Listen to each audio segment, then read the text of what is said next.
ఏంది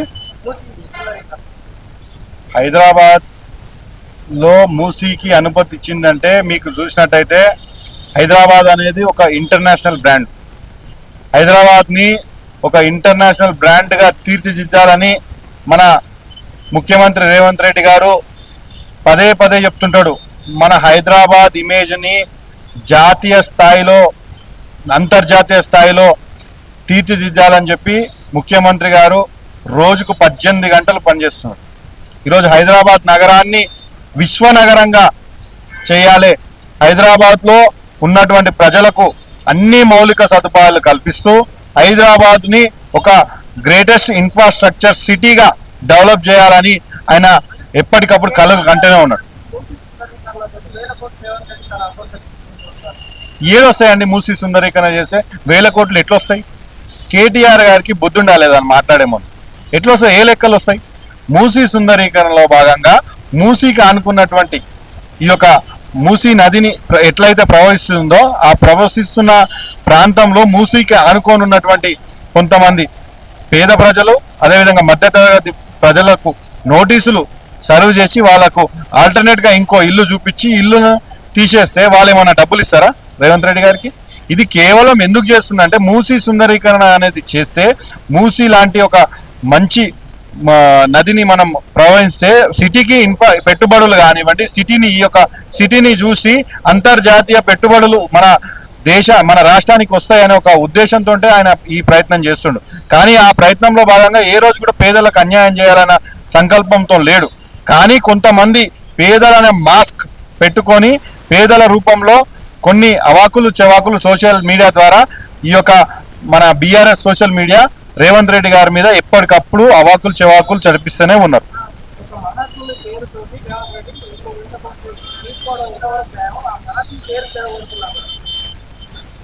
మహాత్మా గాంధీ అది గాంధీ ఘాటం బాపు ఘాట్ అని ఒక పేరు పెట్టిండు. దాంట్లో 1000 కోట్లు ఏడ శాంక్షన్ అయినాయి, ఏడొచ్చినాయి, కొల్ల కొడుతుండు. ఇవన్నీ ఉత్తమ మాటలండి. వాళ్ళు పొద్దున్న లేస్తే టీఆర్ఎస్ పార్టీ బోగస్ ప్రచారానికి ఎక్కువ ప్రాధాన్యత ఇస్తుంది. ఆ బోగస్ ప్రచారంలో భాగంగా అందరూ టీవీ వాళ్ళు అట్లనే తయారయ్యారు, సామాన్య ప్రజలు కూడా అట్లనే తయారయ్యారు. ఎందుకంటే ఈరోజు రాష్ట్రాన్ని అప్పుల కుప్పగా చేసిండు. రాష్ట్రంలో ఏమైనా అభివృద్ధి కార్యక్రమాలు చేయాలంటే రూపాయికి మస్తు కష్టమవుతుంది. అయినా కానీ మన రాష్ట్రాన్ని దేశంలోనే అదేవిధంగా ప్రపంచంలోనే ఒక అంతర్జాతీయ రాష్ట్రంగా తీర్చిదిద్దాలని ఒక ఉద్దేశంతో ఆయన ప్రయత్నం చేస్తుంటే ఆయన ప్రయత్నాన్ని భంగం కలిగించాలి, ఆయన చేసేటటువంటి పనులకు ఆటంకం కల్పించాలని ఎప్పటికప్పుడు బీఆర్ఎస్ అదేవిధంగా బీజేపీ పార్టీలు ఎప్పటికప్పుడు వాళ్ళని ఇబ్బంది పెట్టే కార్యక్రమం చేస్తున్నాయి. ఇంద్రమ్మ ఇల్లులు కట్టుకునే వాళ్లకు 5 లక్షల రూపాయలు ప్రతి గ్రామానికి ఒక 30 మందినో ఒక 20 మందికో సెలెక్ట్ చేసి ఇస్తున్నాడు. ఇవన్నీ ఉత్తమ మాటలు. అదే దానికి తోడు ఇప్పుడు కొత్తగా 1 లక్ష నుంచి 1,50,000 ఇల్లులు కడదామని చెప్పి ప్లాన్ వేసారు. ఆ కట్టే క్రమంలో భాగంగా ఎక్కడైతే గవర్నమెంట్ భూములు ఉన్నాయో వాటిని వెరిఫై చేసి వాటిలలో శంకుస్థాపనలు చేసిండు.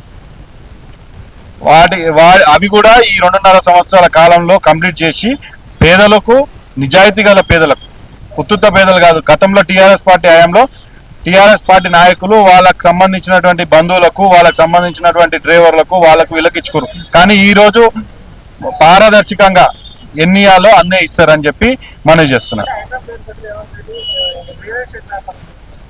హైడ్రా ఇప్పుడు మీరే అంటారు, హైడ్రాని తీసుకొచ్చి రియల్ ఎస్టేట్ అంతా పోయిందని మీరే అంటారు. మళ్ళీ హైడ్రా పేరు చెప్పి రియల్ ఎస్టేట్ ఎట్లా చేస్తారు చెప్పు?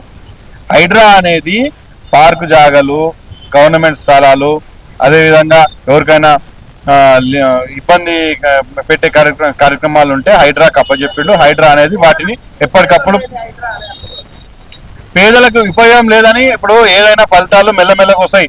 ఫస్ట్ హైడ్రాని తీసుకురాగానే అందరు తిట్టిరు.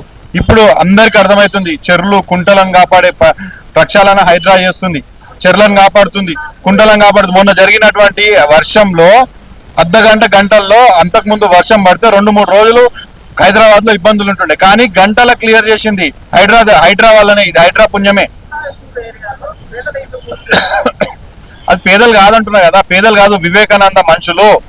వాళ్ళు ఇట్లనే ఒక రాత్రి ఒక 20-25 రూములు కడతారు. అందులో ఎవరో ఒకరిని ఉంచి ఏమనంటే అవి గులగొట్టే, ఇప్పుడు గవర్నమెంట్ భూములలో కడితే ఎవరైనా గులగొట్టరా? గులగొట్టకపోతే ఎన్ని వందల ఎకరాలు ఉన్నా కథం, గవర్నమెంట్ భూములు కథం అవుతాయి కదా. రేవంత్ రెడ్డి గారు రౌడీలను పక్కన పెట్టుకొని పరిపాలన చేస్తున్నారు. రేవంత్ రెడ్డి గారు రౌడీలని పక్కన పెట్టుకొని పరిపాలన చేస్తున్నారు. రౌడీలను పక్కన పెట్టుకొని పరిపాలన చేస్తే ఈ విధంగా ఉండకపోతుండే. గతంలో వాళ్ళ మాదిరిగా ఎప్పటికప్పుడు ప్రతి ఒక్క నాయకుని జైళ్ళల్లో వేస్తుండే. కానీ ఏ రోజు కూడా రేవంత్ రెడ్డి గారు ఇంతవరకు టీఆర్ఎస్ పార్టీకి సంబంధించిన నాయకులను ఎవరిని కూడా ఇబ్బంది పెట్టే కార్యక్రమం చేయలేడు. ఎటువంటి రౌడీలను ప్రోత్సహించాడు. ఎవరైనా రౌడీలు ఉంటే ఫస్ట్ భయపడాల్సింది కాంగ్రెస్ పార్టీకి సంబంధించినటువంటి ముఖ్యమంత్రి రేవంత్ రెడ్డి గారికి. Subscribe us and press the bell icon for more interesting updates.